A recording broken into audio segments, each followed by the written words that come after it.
This is a Sports Catastrophe production. Hey there, Heather. Hello there. It's Jeff Cutter Diamond to another Sports Catastrophe birthday boy. The birthday boy for today, October the 10th, is a legendary NASCAR driver who's now a broadcaster and a team owner. He's a third generation driver who was the son of a legend who died on the track and retired from full-time competition after the 2017 season. He became a color commentator for NASCAR on NBC and will be part of TNT's NASCAR coverage in NASCAR's next TV contract that begins in 2025. Anyway, he did race the number 8 car until he moved to Hendrick to become number 88, and that was his number. He's actually done 26 NASCAR wins in his career, winning 2 times the Xfinity Series, aka the Busch Series, aka the minor leagues of NASCAR. And he's known as the Pied Piper for his career at Daytona and Talladega, winning 2 times the Daytona 500. His name is Dale Earnhardt Jr., who will turn 50 years old today. So he was born October 10th in Kannapolis, North Carolina, the son of Brenda Jackson and Dale Earnhardt Sr. His maternal grandfather was a NASCAR car builder, elder half-brother from his father's first marriage. Carrie was around. He's of part German ancestry. His parents were divorced after he was born, and he and his sister Kelly would live with Brenda until their house was destroyed in a fire when he was 6 years old. Brenda had no financial support, so she gave up custody of the 2 kids to Dale Sr. prior to him marrying Teresa. During Dale Jr.'s childhood, Kelly would take care of him while their father and stepmother were busy with the race team. He was sent to a military academy, and Kelly quit high school to join him. So he was there for a while. And then at age 17, he attended the high-performance driving school of Annie Hillenberg. And Henry started his racing career at the age of 17 in the street stock division at Concord, North Carolina. And then he joined the late model stock car division, wearing the number 3 Buick.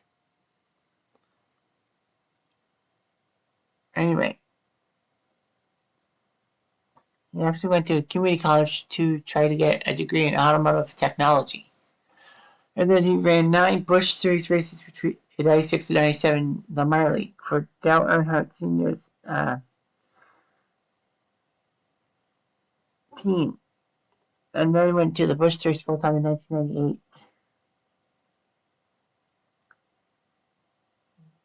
So anyway, he would win in 98 and 99 the Busch Series championships. So he did what he could. In 2000, he became a full-time driver in NASCAR. He was trying to be the NASCAR Rookie of the Year, as Matt Kenseth was also there too. Kenseth did better than Earnhardt in the 500. However, Earnhardt Jr. won his first race at the DirecTV 500 at Texas Motor Speedway, breaking the record held by Dale Sr. for the fewest starts by a driver to earn his first victory in NASCAR's modern era by winning in his 12th start. And he even won the Winston, a $1 million show race. Anyway, Earnhardt actually would race the Pepsi 400 alongside Dale Sr. and half-brother Kerry. It would be huge because it was the second time that a father raced against his 2 sons, as Lee Petty would race Richard Petty and Maurice Petty. Earnhardt would end the 2000 season with 2 wins, 3 top 5s, 5 top 10s, and 2 poles. Not bad. Then 2001 happened, and the Daytona 500 happened. Earnhardt and Waltrip Dale Jr. and Waltrip were competing for the win. And unfortunately, though, Dale Sr. crashed into the outside wall after Sterling Marlin made contact with his left rear bumper.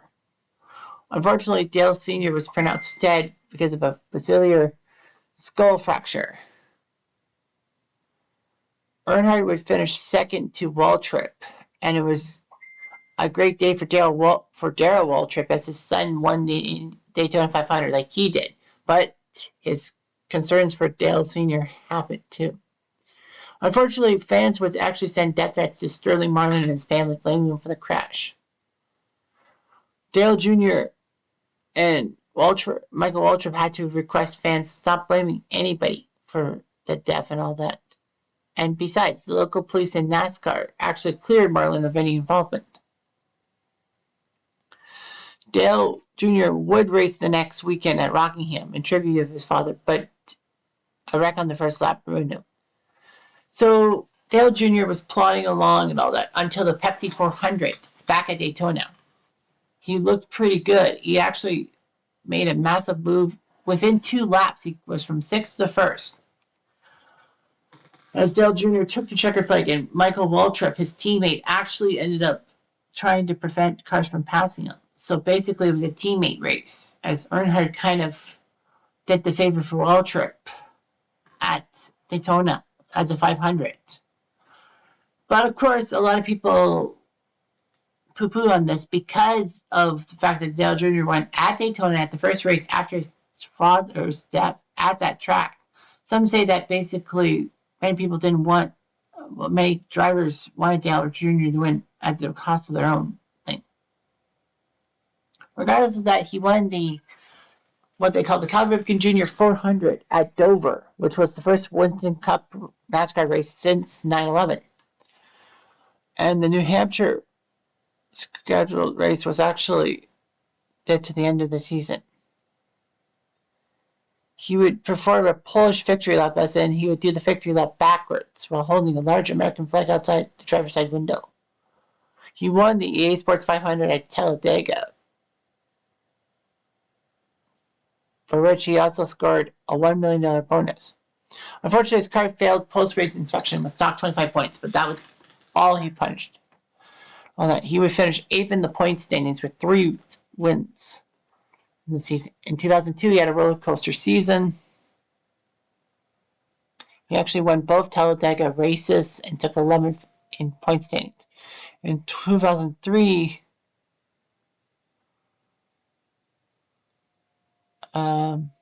he won his 4th straight race at Talladega. He would race in Phoenix and would take 3rd in the point standings.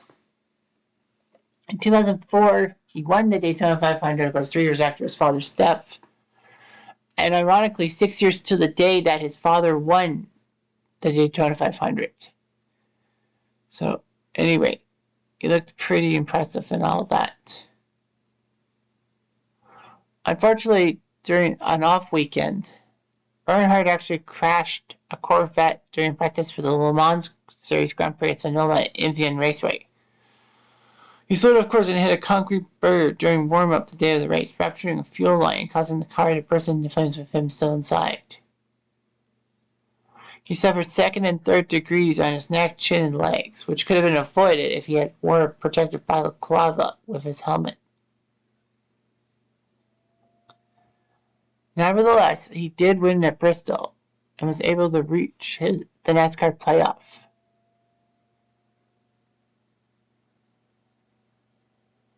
So anyway, he won at Talladega. Unfortunately, he used an obscenity during the TV broadcast and was docked 25 points.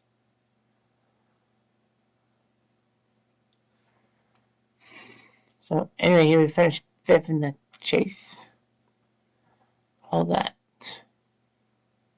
Earnhardt would finish 19th in points in 2005. In 2006,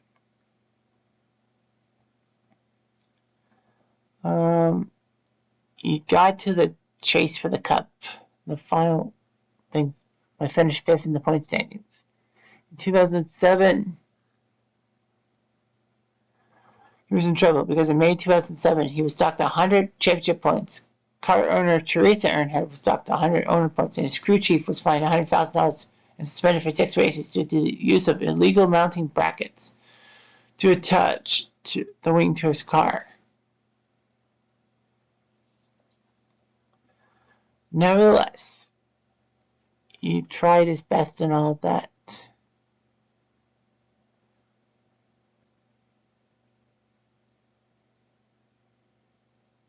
Anyway, actually, so Dale Jr. left Dale Earnhardt Incorporated and wanted to drive for another team and all that. It's based on his desires to win the Sprint Cup championship that his father had won 7 times. And yeah, he didn't think he could get it and all that. So he signed a 5-year contract with Hendrick.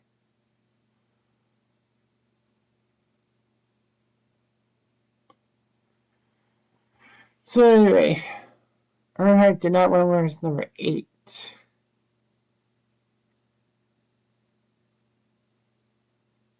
So anyway, he changed it to 88.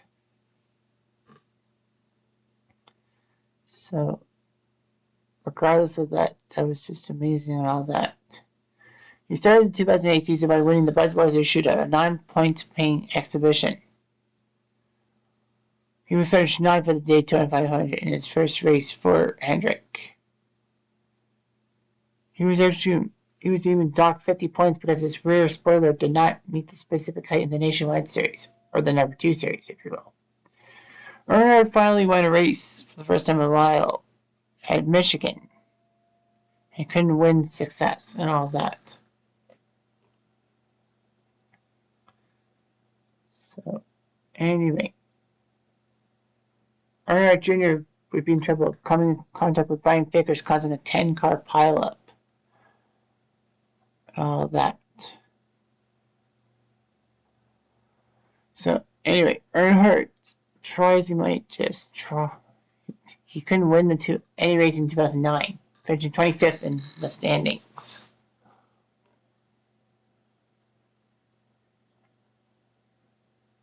So, that's what happened and all that.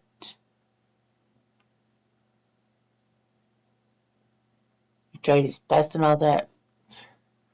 He almost won the Coca-Cola 600 at Charlotte, but ran out of fuel, finishing 7th.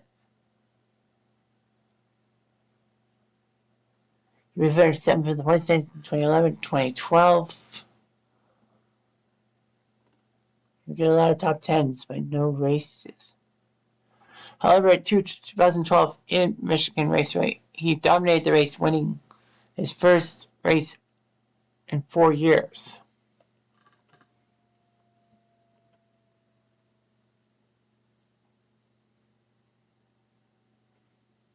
So regardless of that, he finished 7th in the standings. Unfortunately, he suffered a massive concussion after being in a 25-car crash on the last leg of Talladega, October 2012. Regan Smith would have to replace him for a few races.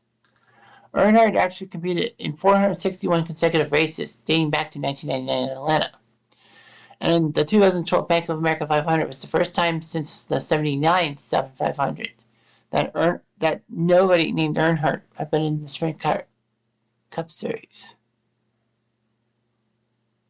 After missing 2 races, he was cleared.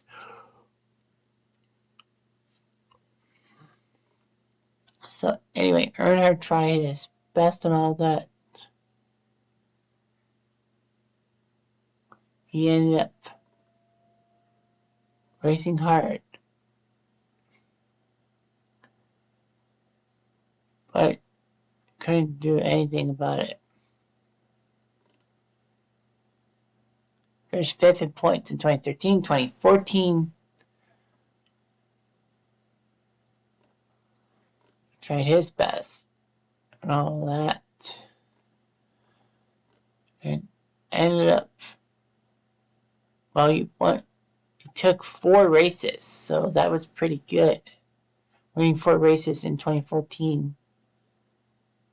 We finished 8th in the final standings. So, got that guy. And he won his third race at Phoenix at the penultimate race.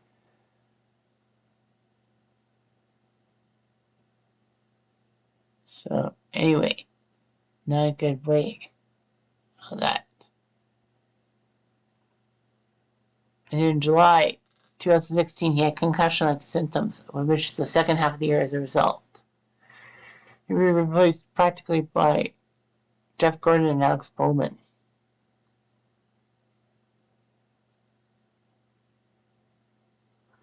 And Dale Jr. says after his death, his brain would be donated to Science Hall to research how his concussions impacted his brain. In his final year in 2017, he took a top 5 in Texas, but that was the only top 5 around. And then in April 2017, he said that would be his final year driving full-time and all that.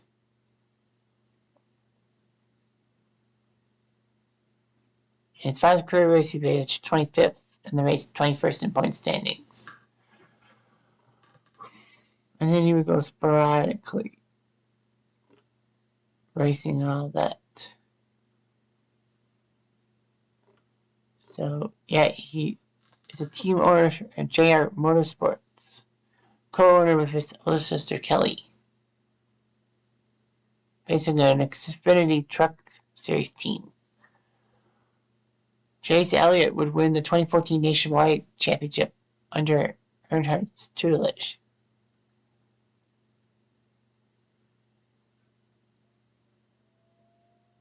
Anyway, yeah, it was a huge thing and all that. So Earnhardt was a guest analyst in NASCAR Cup and Xfinity races for Fox and NBC. He joined the NASCAR and NBC broadcasting team as a color commentator in 2018.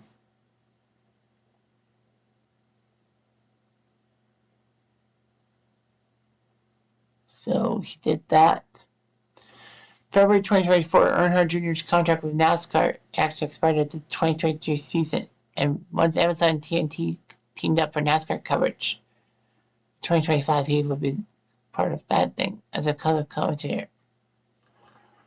and all that.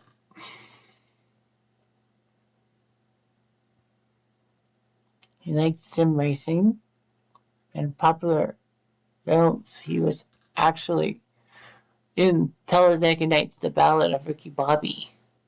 And in the movie, he's seen asking Ricky Bobby for his autograph and tells Ricky, don't tell any of the other drivers.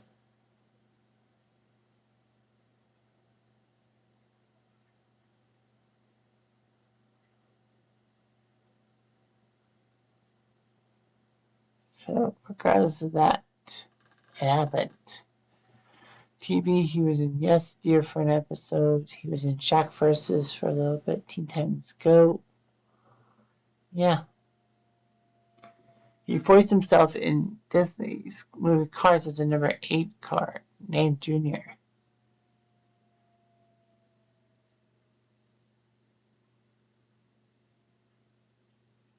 And he was even in one episode of The Cleveland Show. A lot of people hated that show because, of them leeching off Family Guy and all that. So, yeah, he was on the cover of NASCAR Thunder 2003 and NASCAR The Game 2012. He did okay, all that. Personal life, he's a passionate Washington football fan.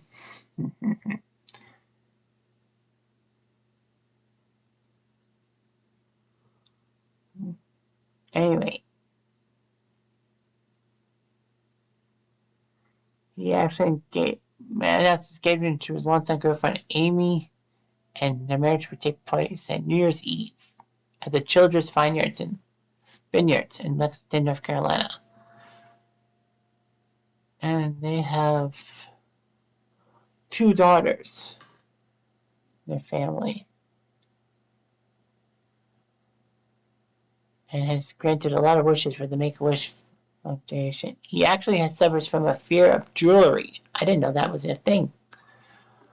But yeah, That's what happens. He never won a NASCAR championship like his dad, but he still was good, just like his dad. Anyway, I'm Jeff. I'm going to do.